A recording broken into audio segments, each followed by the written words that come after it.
Hello, this one's a clip from the Last Minute Wrestling podcast. Make sure to listen to the full episode on the link below in the description and leave a 5-star review on Apple Podcast. Thank you so much, guys.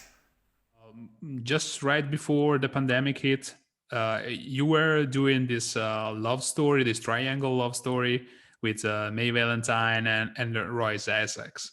And Yes. and of course, because of everything that happened, we never got the payoff to that storyline. Basically, what was the idea of that? Do you already know where it was headed?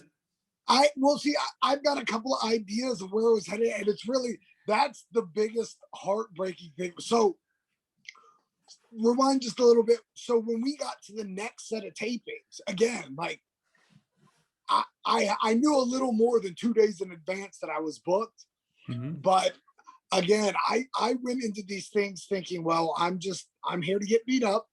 I know my spot. That's okay. You know, I'm glad to be a part of the team. I feel like there's something really good going on here. So I was talking to Caleb Conway, who I've known probably too long at this point, in the hallway. And here comes Billy Corgan walking down the hallway. And he's kind of got his eyes on us. And so I'm thinking, oh, well, I'll step back and I'll let him talk to Caleb because they probably got superstar business to talk about. And sure enough, Billy walks right up to us and he goes, "Hey, Sal, do you have a minute?" Yeah. Yeah. I got an hour. I got a day. Whatever you need. And he said, I've got this idea. And I think you're the perfect guy for it. I said, well, yeah, whatever you want, man. That's great. So he kind of laid out this story that really happened to him, where he was in a locker room one day, minding his own business, and jealous boyfriend walks in and says, "Hey, you've been spending too much time with my girlfriend. You know, I know there's something going on there. And if I ever see you with her again, you know, you're going to get the business." And Billy goes, "To this day, I still don't know who this guy's girlfriend was." He said, "But I kind of think there's something there with you and Royce and May." And I was like, "Oh, that's perfect." And keep in mind, at the time, I've got a broken arm. So I actually, when I broke my arm, we had the pay-per-view. We had a pay-per-view and then 2 sets of TVs on Sunday, Monday, Tuesday. The Wednesday before that, I was booked at NXT. Whoa. And so like I had a lot of things going on. Yeah. Broke my arm. And I was like, it's done for me. I like, you know. Terrible timing. Yeah. Yeah. And when NXT, when I contacted them, they said, "Get healthy and we'll be back in touch." So I understand, you know, what are you going to do with a guy with a broken arm? I hadn't even had the surgery yet.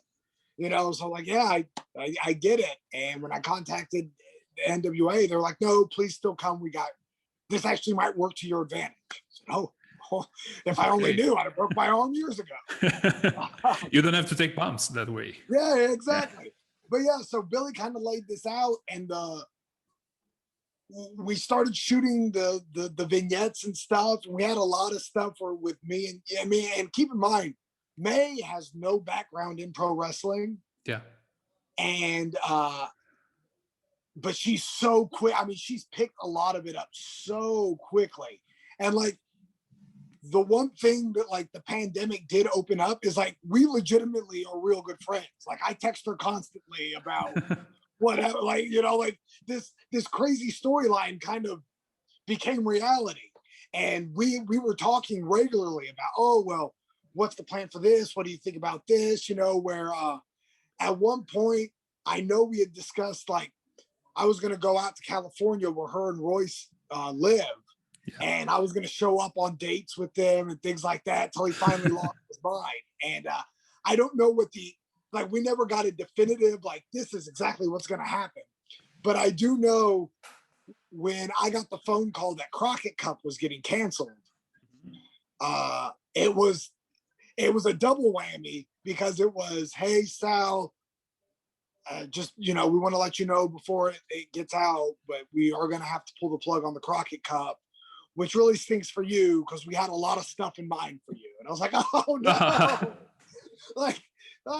it's not just that the show's getting canceled that I was like legitimately looking forward to, but then to find out like, oh yeah, you had stuff on the docket. It's just like, oh, it's a double whammy of pain. But like I said, out of all of it, it's real weird just because like legitimately, like May and I talk a lot just about, you know, non-wrestling stuff. I had to go out to California in November for family reasons. And I visited with family and then I went and ate with May. Like it's like this great friendship has really blossomed from this storyline.